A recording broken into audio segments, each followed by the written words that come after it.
บึ้ง บ่ชื่อมาให้หนุ่ม จะมา เรา ไกล ชื่อมาให้แน่ เรา เรา ไปเฮ็ดงานจะว่ามาแต่หันเฮ็ดงานนั้นเฮ็ดงานอันนี้ เด้เราว่าชื่อให้เด้นี่ แล้วว่าชื่อไห้อันนี้ใช่ไหมแล้วเป็นปาก ไผจะชื่อให้ถามด้วยตัว ไปซื้อให้ ค่อยชื่อก็เองเงินล้านก็ได้ฮะ แล้วตู้มีซื้อให้เหรอ ต้องมีชื่อก็ค่อยให้ล้านค่อยบ่ลงค่อย ก็อันเดียวหันแล้วใช่ กันเดียวก็ใหญ่ขังอะไร บ่จะหาซื้อให้บ่นึงซื้อให้แล้วก็ยาแหละเนาะ ก็เล็บจะได้น้ำเจ้าเนาะ ฮะฟังดู ข้าวคำเดียวไม่ได้ได้ข่อยได้ได้ รอบไปแล้วบัด ได้หมักเจ้าตะการไม่ให้จะชื่อหายเนาะ อ้าวพวกเจ้าบ่ได้บอกข่อย อ้าวน่าขอว่าอยากได้ชื่อ มา ดำ นะฮักก็เว้ามานี่ เดี๋ยวจะว่าผู้นวกว่าฉันมะ กันว่าบ่ได้ยินเนาะ ไม่สิถังหู บ่ได้ยินเลย โว้ล่ะบ่เกรงใจคันบอกคนบ่มากบ่ได้มากเขาจังบอกแบบสิฮะ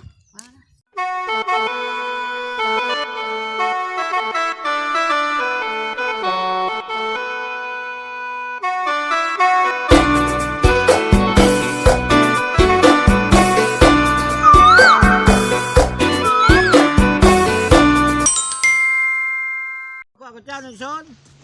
อยู่ซื่อๆน่ะเขาบ่ได้มากเด้ บ่ได้มักเลย จะหมักตามอารมณ์แบบนั้นก็เร็วแต่คอยเด้อ แล้วก็เขาบอกเคย โอ้ยจะไปอยู่ไกลสิ โอ้เป็นจะม่วนเนาะ โอ้ คันไปแล้วบ่เป็นตาจากมา นี่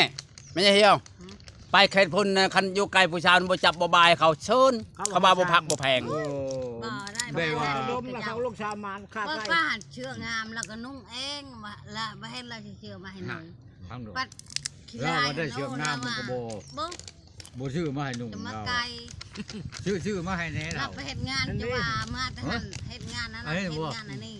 เด้เราว่าชื่อให้เด้นี่ แล้วว่าชื่อไห้อันนี้ใช่ไหมแล้วเป็นปาก ไผจะชื่อให้ถามด้วยตัว ไปซื้อให้ ค่อยชื่อก็เองเงินล้านก็ได้ฮะ แล้วตู้มีซื้อให้เหรอ ต้องมีชื่อก็ค่อยให้ล้านค่อยบ่ลงค่อย ก็อันเดียวหันแล้วใช่ กันเดียวก็ใหญ่ขังอะไร บ่จะหาซื้อให้บ่นึงซื้อให้แล้วก็ยาแหละเนาะ ก็เล็บจะได้น้ำเจ้าเนาะ ฮะฟังดู ข้าวคำเดียวไม่ได้ได้ข่อยได้ได้ รอบไปแล้วบัด อยากได้หมักเจ้าตะการไม่ให้จะชื่อหายเนาะ อ้าวพวกเจ้าบ่ได้บอกข่อย อ้าวน่าขอว่าอยากได้ชื่อ มา ด นะฮักก็ ำ เว้ามานี่ เดี๋ยวจะว่าผู้นวกว่าฉันมะ กันว่าบ่ได้ยินเนาะ ไม่สิถังหู บ่ได้ยินเลย โว้ล่ะบ่เกรงใจคันบอกคนบ่มากบ่ได้มากเขาจังบอกแบบสิฮะ แนวนี้นะครับว่าคนมาก คนมากเนี่ยว่าบ่จงเด้อ บอกดีเลยดีว่า นั่นแหละ บอกดีก็ดีแล้วจะคืออดยังบ่ คันบอกบ่ดีมันนี่จะนะเขาตู้เขาจับปั๊บแล้วของคนมากเว้าแบบสิเนาะ เออ นักเพิ่มมันเขาจับปั๊บเลย ยืดอยู่ในเด้อเนี่ย คันว่าชินทำเขาบ่จับ บ่ได้ ก็ที่ทำได้นี่ฮะเขาบอกอยากหายเนาะหายโคตร อ้าวข่อยไปซักน่ะก็บ่ได้หลักไก่จ้ะเราอ่ะ ไปเห็นงานไปเห็นงานมาเห็นคิดได้เงินไปจังฮะไปเห็นงานเคยได้ไปเก็บกาแฟก็ได้ ไปก้นมันก็ได้ได้ยั่งน่ะได้แต่กระโตแล้วไปเห็นไห้พี่จัง เออ ได้ชื่อไห้ยัง ชื่อไปซังของบ่ละเจ้าบ่ได้เว้าเนาะ คือแท้ถามแต่ข้าหัวจะจักล้านว่ะบอกแล้วไปเห็นได้เนี่ยเดินอยู่เชียมาก็มันมีเงินแต่งหัน เว้าหลายคนก็บ่มีเลย เจ้าบ่แพงก็ได้ให้ แพง สิมี ก็ได้ก็ตาแล้วว่าขยันได้นี่คนเนาะ ตัวมีก็เอาบ่ได้คือกันแล้วแพงเนี่ย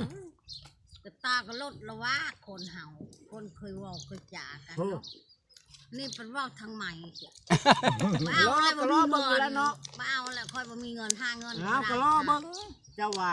นั่นแหละก็รอไป ก็รอดเลยปานนี้เอาผู้ใหม่ เอา แล้วเจ้าก็เอาผู้ใหม่แล้วเจ้าก็ รอเบิ่งเจ้าว่ายังบ่รุดแล้วก็ยา กินแม่หมักตะเวนฮะ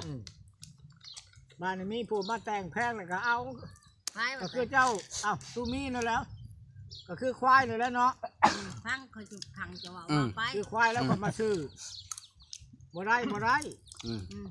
แต่ก็เจ้าก็อยู่หัน อืม บ้านมีผู้มาซื้อแพงเขาเจ้าก็ขายอันนี้กันนะ ไม่ได้ ก็บ่มีสำนี้แหละผู้นี้ว่าสำนี้กับบ่ย่านก็เอากับผู้นี้ผู้นี้แต่งแล้วก็เอา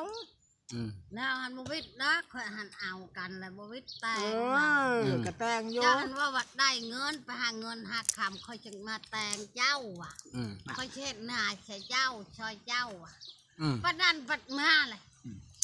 เงินแต่ง เอามันบ่มีเนาะ เปลี่ยนใจบ่ จะสิเอาชื่อๆบ่ซะ ให้เอาคนชูฮะ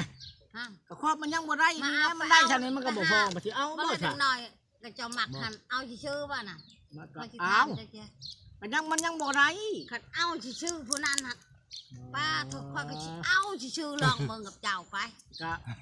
อันนี้เอ้า เอามือนึงเขาก็ทิ่ม แต่ฉัน ได้ เอาวะ เอามือเดียวละทิมบ่ ทิ่มแล้วได้ ป้าสิเอาลองเบิ่งบ่ มันยังบ่มีกับพระแล้วก็มันยังบ่ได้ มือไหนได้ ก็ถ้ามันได้พุ่นนะ ป้าหัวงอกพุ่นหัวก็จะเป็น3-4พุ่น บ้า มันก็บ่ปานนั้นเนาะปีนี้ อัน มื้ นี้ อนั้นเดือนนั้นก็ได้โฮมเดือนนี้ก็โฮมมันก็พอแล้ววะ คันจะว่าบ่ได้หันผม อันนี้เอาลองดูซะ สิเป็น คอยง่ายคอยหาให้น้องครับ คนง่ายกว่าหาแล้ววะ คอยได้หันโอ้หัวค่อยงอก บ่มีงอกบ่มีงอกแล้วหัว งอกก็เอานะ หัวบ่เคยงอกจักเทื่อเกิดมาชาติใดก็ได้ บัดนี้ก็สิลังเขาก็ มีแต่พรมบ่ตุ มีแต่ผม พร้อมมันละงอก หัวแต่แก่บ่ เออ มีหัวงอก พร้อมกับหัวก็ไปนำกันล่ะวะ แม่นแล้ว มา เขาจะชอเจ้าชื่อแม่นแล้ว ยาแล้วบ่มักก็ยาเนาะแสดงว่าเราบ่มักเฮาแล้วก็ยาเฮาก็ เอา บ่ เจ้าก็มีผู้ใหม่มักพี่ช่างเดี๋ยวนี้เนาะแต่ก่อนจะว่าบ่มีเงินแต่งเขาก็ย่านะเขาก็มักผู้ใหม่ เอายาแล้วก็หาผู้ใหม่หาก็หาผู้ใหม่คือกัน หาผู้ใหม่จะว่านมกคอยก็เอาเสีย เอากูเจ้านี่ก็เอาเนี่ยนี่ เพราะว่าเฒ่าจะบ่มักดอกคนเฒ่าตั้งพุ่นมันจังแน่นนมเจ้าจุกใจเจ้า บ่ได้คนมักแน่ๆนะ เจ้าก็ว่าชื่ออะไรเฒ่าคือคอย มัน เจ้า แข็ บ่ ง มัก โค ดอก มันแข็งโคตรมัน